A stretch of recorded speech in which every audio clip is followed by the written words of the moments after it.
Sziasztok! Ez itt az Összeraklak következő része, amiben a Robotime egyik mechanikus fa modelljét, ezt a kis zenedobozt fogom kibontani. Ugye a Robotime a 3 külföldi partnerem közül az egyik, és ők megadták azt a lehetőséget, hogy én választhattam a webshopjukból egy terméket, és ezt a lehetőséget én át is passzoltam a feleségemnek, aki végül emellett a Secret Garden kódnevet viselő zenedoboz mellett döntött. Ezúton is köszönöm még egyszer a Robotime-nak a támogatásukat, és hogy küldtek bemutatásra nekem egy terméket. Nem is húzom tovább az időt, nézzük meg először a dobozt. Szerintem egy nagyon dizájnos kis dobozról van szó. Nekem ez a lilás doboz dizájn, ez nagyon tetszik. Nagyon jól mutat szerintem a fának a színével, valamint a feliratokkal, a hátterek is eltaláltak.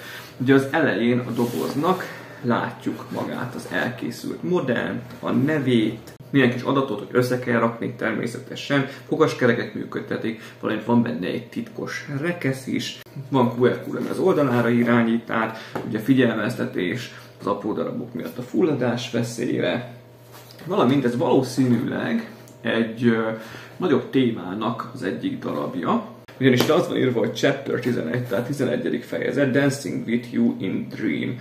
Tehát ez a 11-es fejezete valaminek. Több zenedobozok is van, azt tudom, tehát lehet, hogy a többi az másik fejezetet jelöl. Az oldalán nincs igazából semmi extra, csak felmerülhet a kérdés, hogy miért rockr van ráírva. Ugye a Robotime, mint cégen belül több alszegmens van, és a rockr alszegmens az fogja igazából magába a nagy részét a mechanikus fa modelleknek. Most vessünk még egy pillantást a hátuljára. Itt van egy sematikus rajz magáról a két zenedobozról, és az extra elemeket feltünteti mellé. A tetején van ez a bizonyos felnyitható titkos rekesz rész. Ugye az oldalán van balettáncos, minden oldal úgy néz ki, mintha egy reneszánsz stílusú ablak lenne, valamint az egész kivágott mintázat, mint hogyha egy európai templomnak a díszítése lenne. Ide van írva, hogy a zene, amit játszik, mert hát zenedobozról beszélünk, ez a hattyúk tava. 315 darabos, 5-ös nehézségből 4-es, köszönöm drágám, beválasztottad. Összeszerelt állapotban a 135-135-től 140 millis, tehát 13,5x13,5x14 cm, ez egy kis aranyos kis zenedoboz lesz. Az oldalról, gyártóról néhány infó, valamint a többi zenedobozukról láthatjuk a kis képeket. Van körhinta, egy ilyen kis bolygókat szimbolizáló, van egy légirányító torony repülőkkel, valamint egy viktoriánus lámpás. Szerintem bontsuk is ki a dobozt, egyszerűen nyitható, és akkor szedjük ki a darabokat. Aki nem szerették az új ropogtatást, bocsi, megszokás.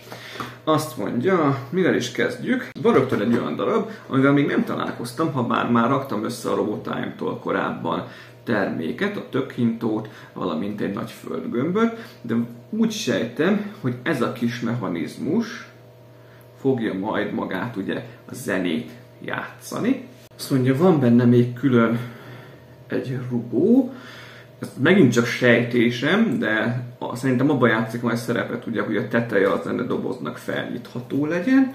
Ugye megtaláljuk benne a lézervágott lapokat, amiből ugye a darabokat kell majd kinyomkodni. Azt mondja 1, 2, 3, 4 sheet van, hogyha jól látom, plusz egy pici, valamint itt van benne, csomagoltak mellé egy kis dőspapírt is. Ugye, hogyha kipattintjuk a darabokat, akkor néha a széle érdes marad, vagy egy-egy kis fadarakkal lehet rajta, valamint a mozgó részeknél könnyen összeakadhat, hogyha súrlódik, úgyhogy ezt jelzi is az útmutató mindig külön, hogy melyik az a rész, amit jól le kell dörzsölni, hogy simán mozogjanak az elemek. Ez az a dőspapír, ez ezért van. Van benne ugye a kedvencem, egy jó nagy papír összeszerelési útmutató. Egész egyértelműnek tűnik.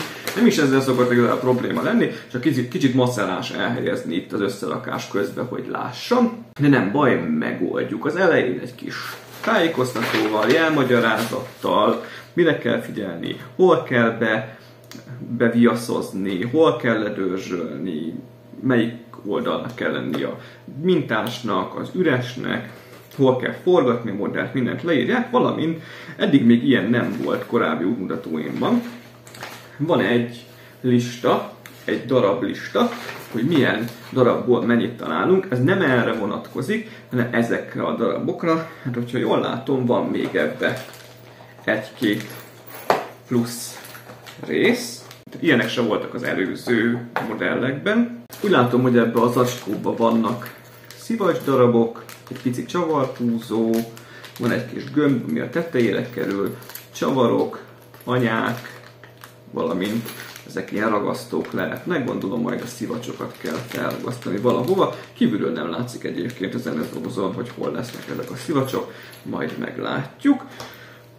Hát, ezek a műanyag kis hengerek, ezek meg megint majd kiderülnek, hogy hova kerülnek, ezt még így nem tudom megállapítani. Tehát igazából ennyi van. Igen, egy ilyen fehér tároló volt benne. Amit már most rögtön meg tudok állapítani, hogy nincs benne wax, tehát viasz. Ezt egyébként mellé szokták csomagolni, viszont tengeren túli szállításoknál kiveszik belőle, ugyanis tiltott valamiért. A szállítási szabályzat ezt tiltja, de ezt előre feltüntetik mindig a webshopba megvásárláskor. De igazából bármilyen viaszos dolog megfelel. Én már szét is szedtem egy kisebb gyertyát, majd annak a kis darabkáit fogom használni, hogy beviaszozzam azokat a darabokat, amiket be kell, hogy minél zökkenőmentesebben mozogjanak. Valószínűleg a fogaskerekeknél lesz ez fontos, de hogyha itt meg is nézzük, igen, itt rögtön van egy nagy fogaskerék rész, írja, hogy a szürkített részt azt jól be kell dörzsölni, hogy elmozduljon az egész.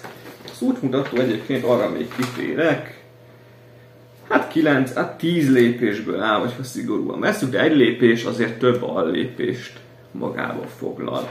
Interneten megnéztem, 3,5 órának írja körülbelül az összerakási időt, ezt elhiszem neki, de valószínűsíthetően nekem egy picit több lesz, hát ugye kamerával venni fogom végig, és ugye mindig állítom, hogy megfelelő szögből, megfelelő fókusszal jól lássátok az adott lépéseket. A dobozt azt össze is hajtom, bezárom.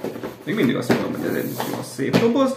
Tehát akkor itt az útmutató, vannak a kis extra dolgaink, meg a fa lapok, és igazából nincs is más hátra, mint előre az összerakásba, ami most ebben a videóban nem lesz benne, mivel az se egy gyorsított timelapse lesz valószínűsíthetően, mint az építőjátékoknál, ugyanis szeretném, hogyha részletesebben látnátok, ahogy felépül ez a kis doboz, ugyanúgy, ahogy a könyvtámasznál volt, vagyis legalábbis hasonlóan.